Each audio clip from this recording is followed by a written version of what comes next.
Assalamualaikum warahmatullahi wabarakatuh. Perkenalkan, nama saya Iil Firdayati dari Universitas Islam Lamongan, program studi Pendidikan Guru Madrasah Ibtidaiyah dengan nomor induk mahasiswa 15 20 114. Di sini saya akan menjawab 4 pertanyaan UAS mata kuliah pengembangan kurikulum. Yang pertama, jelaskan landasan-landasan pengembangan kurikulum. Landasan kurikulum memiliki peran yang sangat penting. Apabila kurikulum tidak memiliki landasan, maka proses pembelajaran tidak akan memiliki acuan yang digunakan untuk mencapai tujuan pendidikan. Landasan-landasan kurikulum terdiri dari 5 macam. Yang pertama, landasan filosofis. Landasan filosofis adalah suatu proses pembentukan dasar yang fundamental, baik yang menyangkut daya pikir intelektual maupun perasaan emosional, menuju ke arah tabiat manusia. Yang kedua, landasan psikologi. Landasan psikologi adalah landasan yang mempelajari tingkah laku manusia atau upaya menentukan program pendidikan untuk mengubah perilaku manusia sebagai acuan dalam menentukan apa dan bagaimana perilaku tersebut harus dikembangkan. Yang ketiga, landasan sosiologi. Landasan sosiologi adalah asumsi-asumsi yang berasal dari sosial yang dijadikan titik tolak dalam pengembangan kurikulum, yaitu pendidikan adalah proses sosialisasi melalui interaksi insani menuju manusia yang berbudaya.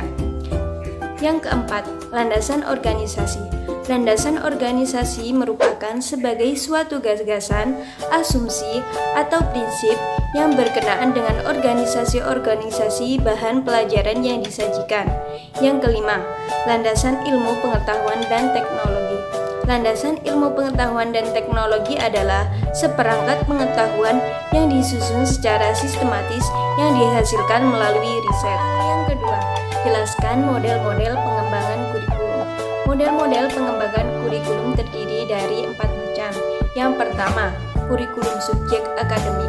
Kurikulum subjek akademik ialah model kurikulum yang lebih menekankan pada materi pelajaran yang bersumber dari pendidikan klasik yang bertujuan untuk mewariskan nilai-nilai dan ajaran-ajaran yang dikembangkan para ahli di masa lampau kepada generasi muda masa kini. Yang kedua, kurikulum humanistik.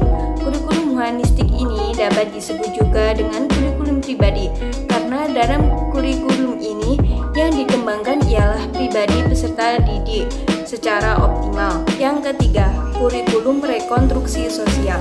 Kurikulum rekonstruksi sosial ialah model konsep kurikulum yang menekankan perkembangan individu sebagai pribadi yang hidup di tengah masyarakat.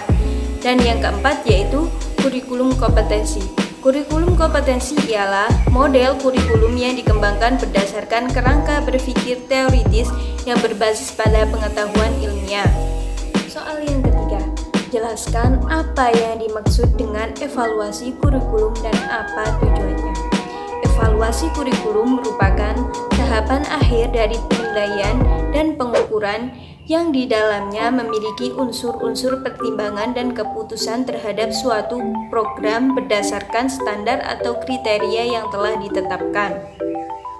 Dan tujuan dari evaluasi kurikulum ialah untuk mengukur tingkat keberhasilan atau ketercapaian suatu pendidikan. Soal yang terakhir, komponen apa saja sih yang harus ada dalam RPP?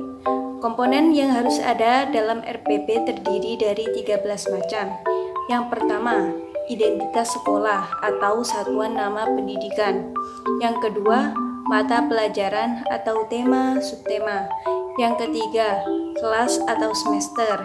Yang keempat, materi pokok. Yang kelima, alokasi waktu. Yang keempat, tujuan pembelajaran yang dirumuskan berdasarkan KD dengan menggunakan kata kerja operasional. Yang ketujuh, KD dan indikator pencapaian kompetensi. Yang kedelapan, materi pembelajaran memuat fakta, konsep, prinsip, dan prosedur yang relevan. Yang kesembilan, metode pembelajaran yang digunakan oleh pendidik. Yang kesepuluh, media pembelajaran. Yang ke-11, sumber belajar, yaitu buku. Yang ke-12, langkah-langkah pembelajaran yang akan dilakukan yang berisi tahapan-tahapan pendahuluan, inti, dan penutup. Dan yang terakhir yaitu penilaian hasil pembelajaran. Sekian dari saya, apabila ada kesalahan, saya memohon maaf yang sebesar-besarnya. Saya akhiri, wassalamualaikum warahmatullahi wabarakatuh.